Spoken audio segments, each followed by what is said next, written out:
You guys asked about different crochet patterns that you guys can use for thin hair. That is what was chosen in the poll. So whoever participated, I hope you guys are watching this video. If you are, let me know down in the comments if this was helpful and what things you may need more clarification on. And if you have other questions, leave them down there below. Okay, so we are going to do this together. I'm going to have my iPad and I'm going to walk you through this entire braid down, why I'm choosing the different things, and also let you guys see different braid patterns throughout this video that can be very helpful if you are choosing a different type of crochet hair. Your crochet braid pattern is going to change depending on the style. So this one that we are going to be doing today is going to be for a side part because typically a lot of people like to wear a side part. No matter if you're doing a left or a right, you would basically create your part wherever you want it. Once you've done that, when you're dealing with someone that has thin hair, you want to make sure that you are making their edges swooped in some sort, or you want to make sure you are pushing them back in some sort. And remember when we talked about not doing a box braid or something like that if you are going to be working with someone with thin hair. You don't want to do that because those are typically a lot heavier in weight. That's going to create a lot of tension, and people that have thin hair typically have very, very thin edges. So you don't want to put any straight backs on people that are thinner. Now, if you are doing a straight back pattern, typically it's going to show in some sort. So that is why we are doing kind of going from the part and going this way. This style can be, well, this braid pattern can be used for the crochet twists, the little, what's those? The Yankee twists that are out right now. It can be used for that. It can be used for the spring twist. Those are very light. That's typically what I would suggest for people to get if you have to get some type of pre-loop individual type style.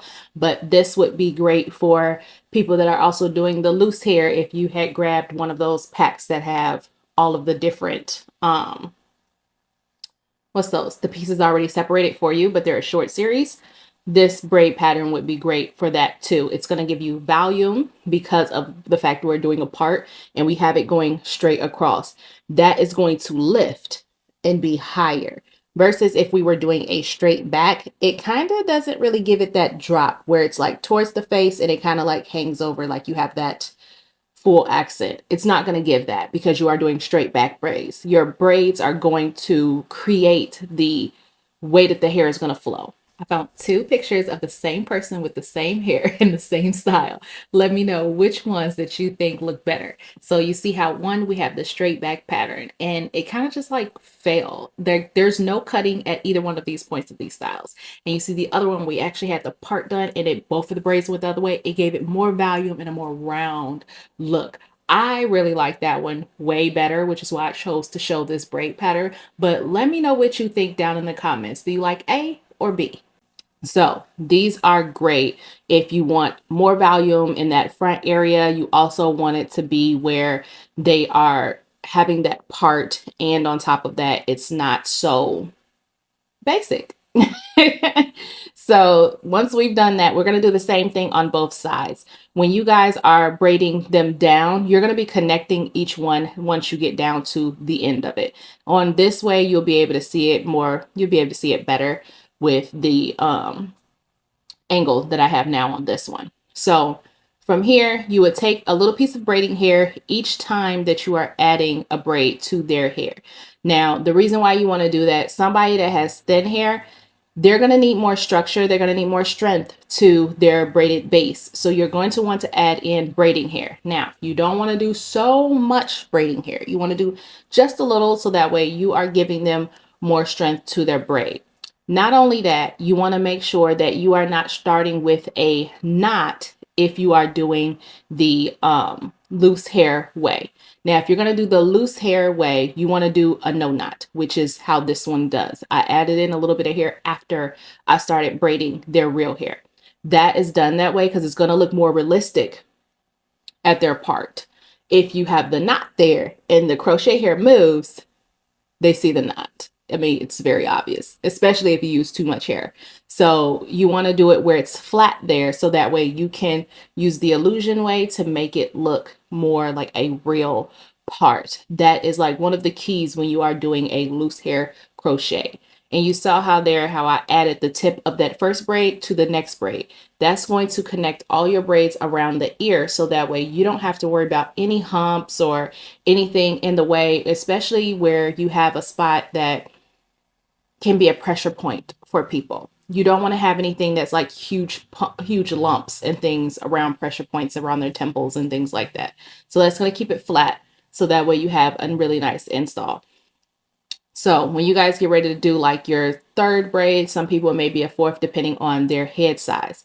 That one is going to start creating your braid going around the back of the nape. Now, when you guys are getting ready to braid the back of the nape braid, always have your clients tilt down, because that's going to stretch the skin in the back of the neck. You don't want them sitting up, because that's going to keep that skin tight. So you want them to lean down, put their chin to their chest. That way you can braid that, and then it's able to be moved and you don't have any issues. So I'm going to connect that one for this one, and then we're going to braid going all the way around the back of the neck. Now, we're going to start creating the circle on this next part. You see how I had her bend her head down, and then I'm going to braid up. And you see how I slicked the back of the hair up? That's important, so that way you don't create too many of those little bitty bumps around the back. Depending on who's braiding, they may end up braiding too tight anyway, and it still may create the bumps because they're pulling too tight. So keep in mind, if you have their neck stretched, you don't have to grip that tight. And if you have it swooped up, all the hair is in that one place of where you need it, and you don't have to pull the hair to where you need it. So just slick it, and you'll be able to have a really nice, good area around the back where you don't have any bumps. So after you've done that, you're going to be connecting all of your braids now. So that braid that was on the other side, that one is now going to be a circle. It's part of the circle. You're going to add them together. So I'm going to show you guys here. We're going to go ahead and braid. And as we braid, we're going to go around and we're going to grab that other piece that was on the other side that we finished off. And this is going to create the circle in the back. Okay, so remember how we talked about people with thin hair. If you have braids that are going straight down, you're going to see in those parts. Okay, so we want to create layers, so that way as the crochet hair is laid, each layer and layer, they're covering and covering and covering, where you see no parts in the back of their head. That's what you want for people that have thin hair, because nobody wants to see their scalp or for it to be noticeable that, you know, they have thin hair. You don't want that. So when you create a circle, you're creating rows going this way instead of going up and down. Also, you can do a zigzag part for if you are doing a loose hair crochet that's going to be worn down and it's not going to be ever pulled up. That is one that you can do, because they're not going to see where you have that opening when you're going to the other braid. You don't really need a straight line across the back. It's just the circle is the easiest, in my opinion, for a lot of people. The only thing that you really have to keep in mind of with your circles is making sure that you do not braid tight. Because if you braid too tight in a circle, you're going to see the person's hair, their skin rippling, and it's going to ripple more and more the more circles you do. So you always want to do your circles loose, so that way you don't create those ripples in their head. Those eventually will turn into migraines for people. So never leave it if you see ripples in the hair.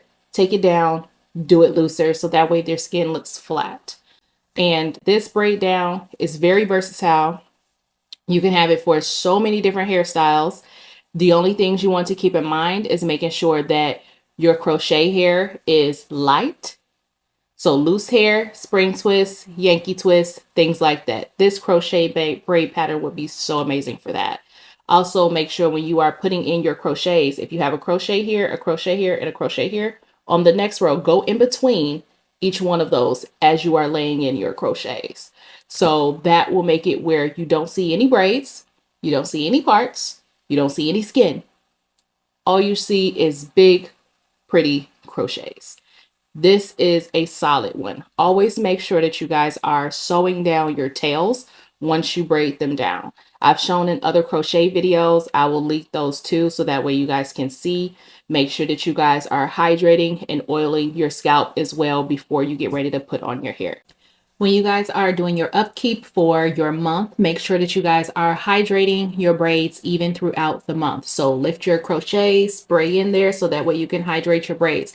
That is going to keep it where you do not have dry hair when you get ready to take down your braids. So hydrating mists, leave-in conditioners if they are watery. Don't do a lotion type leave-in conditioner that you're spraying in, because some are really thick. You want it to be a very lightweight thing so you do not create buildup inside of your braid. So keep it down to hydrating mist and things like that. You can do a growth oil on your scalp during this time. Please don't use growth oils on your strands. There's no purpose. You want to make sure you are using a growth oil on your scalp, not the actual hair strands. So you can use nourishing oils and leave-in conditioners, lotions, and things like that before you braid your braids down to help with locking in more moisture to prevent the dry hair when we are doing our protective styling. If you guys like learning about natural hair and you want to do more step-by-step type things, do join the Patreon, because that is where we are doing more of these step-by-step type things, so that way you guys can get the help while you're working on the things that you are doing. I do video responses too for different techniques and things that you guys may be having an issue with. So do check that out if you are interested in learning more about natural hair and braids. And if you guys really love this video, do like it so that way I know that you guys are enjoying this type of content. Don't forget to comment and let me know which one you liked, A or B. See you in the next video.